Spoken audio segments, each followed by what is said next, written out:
Every year on Easter Sunday, the eyes of the whole world turn to the Vatican, where at noon, the Pope delivers a message, Urbi et Orbi, to the city and the world. Just a few weeks ago, when doctors at the Gemelli Clinic were fighting for the health and life of Pope Francis, there were serious doubts whether the 88-year-old Pope would still meet with the faithful. The 35,000 people who attended the Easter Mass in St. Peter's Square can speak of joy. Not only did the Pope come out to the faithful, but afterwards he still went around the square in his Pope-mobile.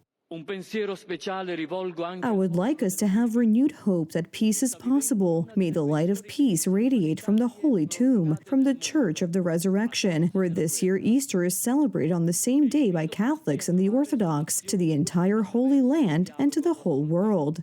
This is the message of peace. The Pope spoke to all communities suffering from war, Israel, Gaza, and the ever-dwindling group of Christians there, the tormented Ukraine, and most, if not all, areas of the world where violence is occurring.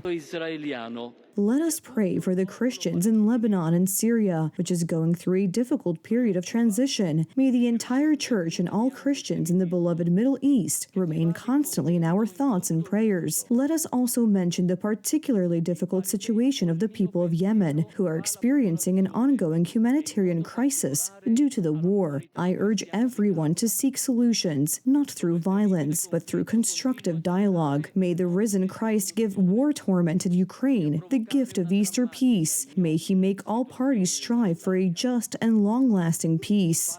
In his message, the Pope called for coming to grips and stopping armaments. He wrote the following: "There is no peace where there is no freedom of religion, freedom of thought, speech, and respect for the views of others. No peace is possible without true disarmament. The need each nation has to provide for its own defense cannot be transformed into a general arms race." Pater, et Filius, et Spiritus Sancti. Amen. Pope Francis found the strength to go out to the faithful and ride in the Pope-mobile. This is the first direct meeting with the faithful in several months. Earlier, he spoke for a few minutes with U.S. Vice President J.D. Vance, who came with his family to spend Easter in the Christian capital. In St. Peter's Square, among the 35,000 faithful, were many Polish people who have lived in Rome for years, as well as pilgrims from Poland and even the United States. We walk around with an Easter basket to bless the food. Italians don't do that. Italians have a more relaxed approach to Easter. They're more family-oriented, but there's less church in it. It is something very beautiful to experience Easter here, but I will honestly say, it is best in Poland. There, I feel most at home. The viewers we met in Rome sent their simple but heartfelt wishes to the entire Free Speech House community.